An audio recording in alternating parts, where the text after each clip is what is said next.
Hello, friends. It's Brooke-Sidney here. Welcome to my channel where I talk all about mindset and manifestation to help you make miracles manifest. Today, I'm talking about, I feel like a little shortcut, a fun way to think about upgrading or elevating our self-concept, and that's the idea of an alter ego. Don't we all want an alter ego? I love the idea of an alter ego.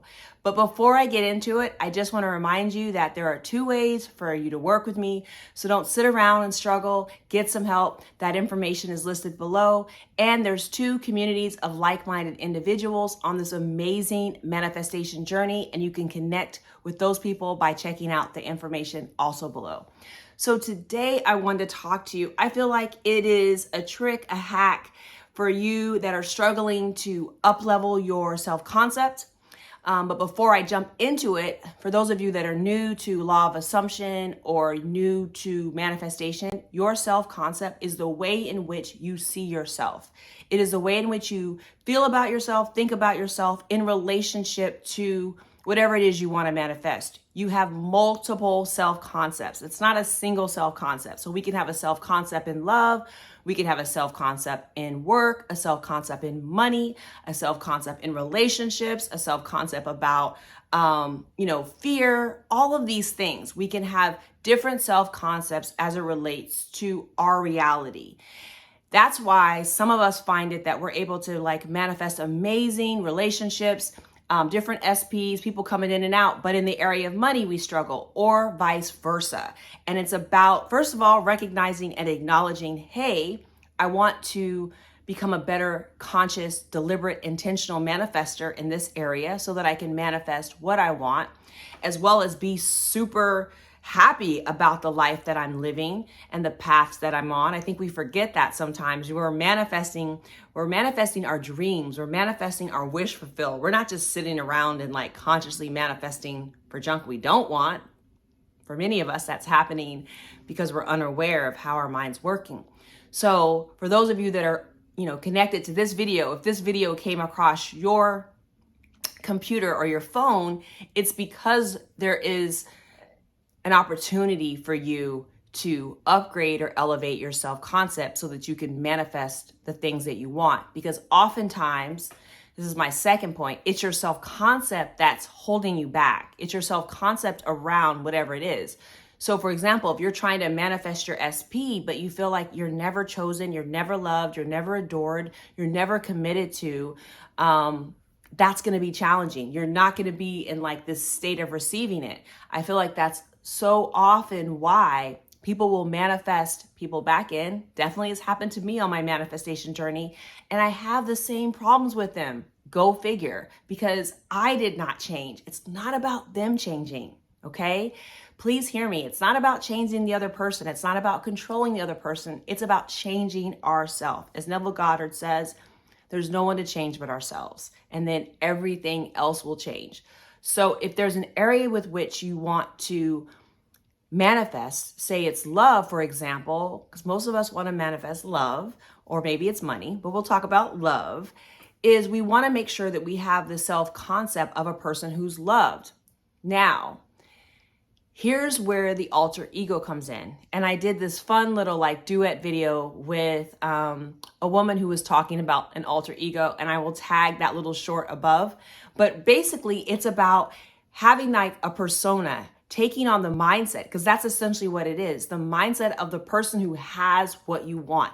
That's the self-concept. Who is the person? What person do you have to be to have what you want? I always talk about this, manifesting a house. You have to take on the alter ego, right? The person who is a homeowner, who loves to have a house, who's hiring painters and housekeepers and is so excited about, the new furniture and redecorating.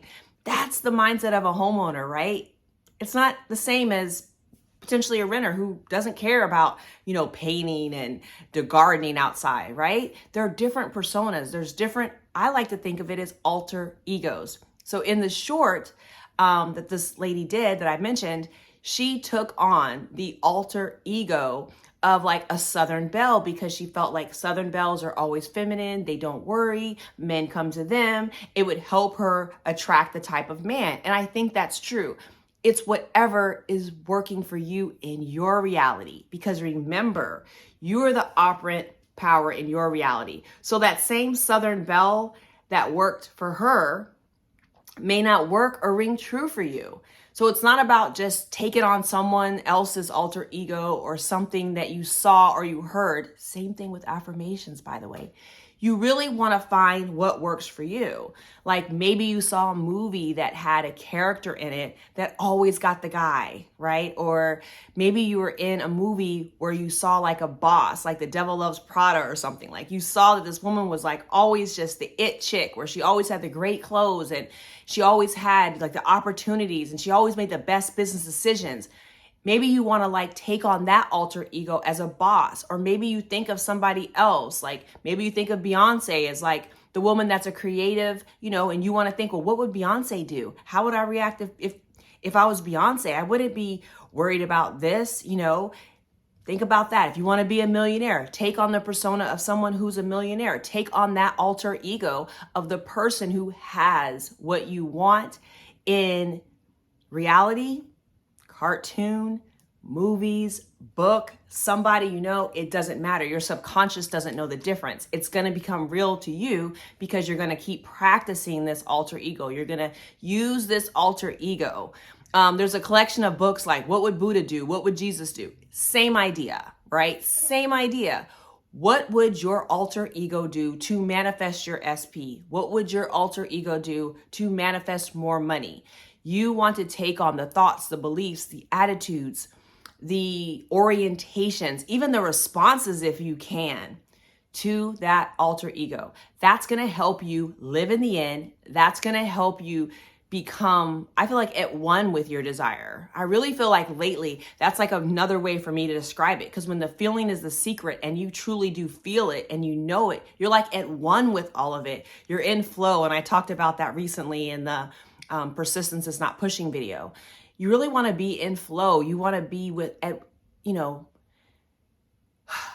want to be at one with your desire. I really think that's part of living in the end. For me, it is. And I teach from, of course, Neville Goddard, Law of Assumption, but I also teach from my experience, what's worked for me in my manifestation journey. And that's one of the ways I know that it's coming in, because it feels real. It feels certain. It feels like it's a part of me. It's that whole idea of it is done. It is finished. It is now. It is happening. It is here.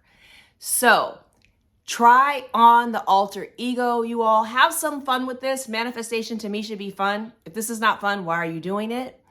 I'm going to encourage you to try out your alter egos. Let me know how it goes for you. Again, if you're not subscribed, subscribe. Make sure your notification bell is on and hit a like. And I will see you tomorrow.